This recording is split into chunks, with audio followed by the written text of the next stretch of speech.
Hello everyone, this is English bulk. और आज मुझे अपनी एक बुक में just I am going through it और मुझे कुछ फ्रेजेस मिल गई तो टेस्ट करने के लिए। तो मैंने भी अपना एक टेस्ट लिया तो मुझे भी कुछ वर्ड्स नहीं आए थे, so I will work and I am here with the answers. ठीक है, चलो हम भी देखते हैं, अपनी टेस्ट करते हैं वोकेबलरी को फ्रेजेस के मामले में। ठीक है, तो फर्स्ट वर्ड यहाँ पे था dish helped appearance. Dish helped appearance क्या होता है इसका मतलब? देखें options, untidy, freeze, foolish, peculiar, unhappy. कोई आइडिया? चलिए, इसका मतलब होता है गंदा, गंदा दिखने वाला, है ना। तो untidy, dish helped appearance, untidy. Next, a baffling problem. Baffling, baffling का मतलब है जो हमें फंसा दे किसी चीज़ में ना। तो डिफ़िकल्ट, इसको हम पजलिंग भी कह सकते हैं। बैफलिंग प्रॉब्लम और डिफ़िकल्ट प्रॉब्लम। नेक्स्ट है लीनियंट पेरेंट। इसका तो मुझे आता था lenient parent, not strict. Next word है यहाँ पे रिपल्सिव पर्सनालिटी। रिपल्सिव, अच्छा, रिपल्सिव से मैंने ऐसे इसका अर्थ को तोड़ा है। मैंने कहा रिपल्शन मैग्नेट से कुछ जुड़ा हुआ है, जिसमें हम मैग्नेट में कहते हैं ना लाइक पोल्स तो रिपेल करते हैं, अनलाइक पोल अट्रैक्ट करते हैं। तो रिपल्सिव पर्सनैलिटी ऐसा कुछ हो गया होगा जिससे लोग दूर भागते हैं ना। तो यहाँ पे रिपल्सिव पर्सनैलिटी का मतलब डिस्गस्टिंग।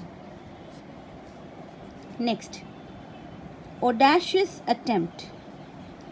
ऑडेशियस अटेम्प्ट, अब ये क्या वर्ड आ गया?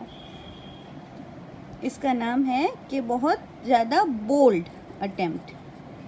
Audacious attempt, bold attempt. ठीक है, बहुत ऐसा बहादुरी का कोई काम कर दे तो हम उससे कह सकते हैं या it's an audacious attempt. Next word, parry a blow. Parry a blow, parry, ये थोड़ा सा मुझे भी डिफ़िकल्ट लगा तो मैंने सर्च किया इसको। तो पैरी अ ब्लो का मतलब गूगल पे तो ये बताया गया कि भाई पैरी अ ब्लो का मतलब होता है कि हमारे ऊपर जब कोई अटैक कर रहा है तो उससे डिफेंड करना।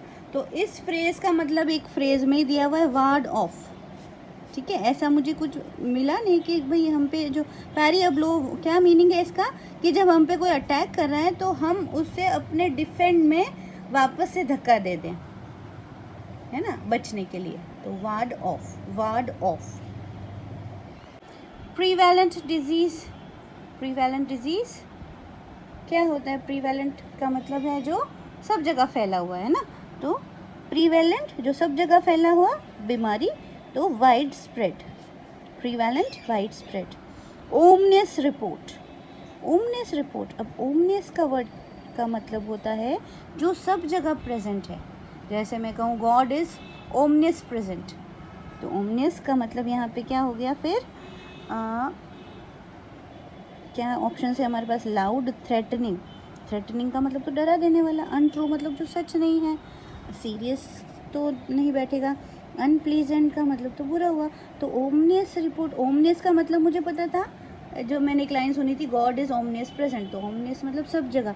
तो फिर हम उसको लाउड, इससे मेल खाता है ना, दूसरे वर्ड्स नहीं खाते मेल। Next, an incredible story. An incredible story, true, interesting, well known, unbelieve, unknown. क्या होगा इसका आंसर आपके हिसाब से? पॉज करो वीडियो, देखो। An incredible, incredible story, it means unbelievable, ऐसी चीज़ जिसको हम बिलीव नहीं कर सकते। Next, an ophthalmologist. Ophthalmologist, ophthalmologist ये मुझे पता था कि ये आई डॉक्टर होते हैं ना। ये भी एक वीडियो बनाएंगे कि सारे डॉक्टर्स को क्या क्या कहते हैं। Next, will supersede the old law. Will supersede the old law, supersede का क्या मतलब होता है? कि कोई किसी की जगह ले ले, किसी की जगह ले लेना। जब कोई चीज़ ज़्यादा अच्छी होती है तो पहले वाली चीज़ को रिप्लेस कर देती है ना। तो will supersede the old law, ये मतलब लॉ, पुराना कोई कानून है उसको सुपरसेड कर सकता है ये, है ना। तो enforce, specify penalty, take the place of, तो ये इसका मैच होता है इसके मीनिंग से, टेक द प्लेस ऑफ।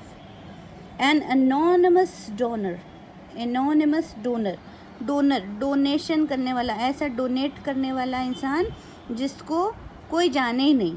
तो ऑप्शंस देखें, generous, stingy, well known, one whose name is not known, गुप्त रूप से जो दान करते हैं ना, anonymous donor, one whose name is not known.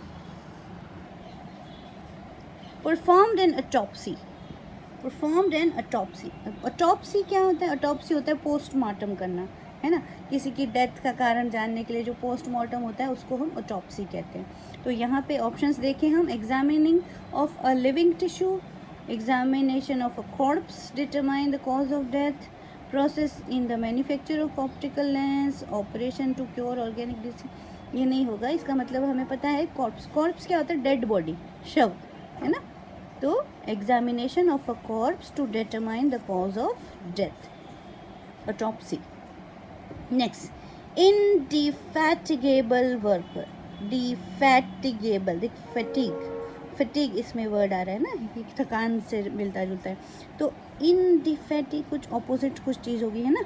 इनडिफैटिगेबल worker, it means जो थकता नहीं है, लगातार काम करता जाता है, उसको कहते हैं इनडिफैटिगेबल।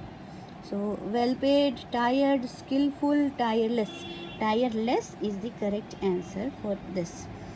अ कन्फर्म्ड एथिस्टिक, अब एथिस्टिक क्या होता है? ऐसा व्यक्ति जो गॉड पे विश्वास नहीं करता है, जो कहता है कि भाई ईश्वर तो जैसी तो कोई चीज़ ही नहीं है, कोई ईश्वर नहीं है, है ना।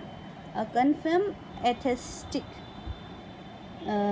जो गॉड पे बिलीव नहीं करता है। तो बैचलर, डिसबिलीवर इन गॉड, ये मिल गया है वैसे, पर अगले भी देख लेते हैं। Believer in religion, believer in science, priest, so believer in God.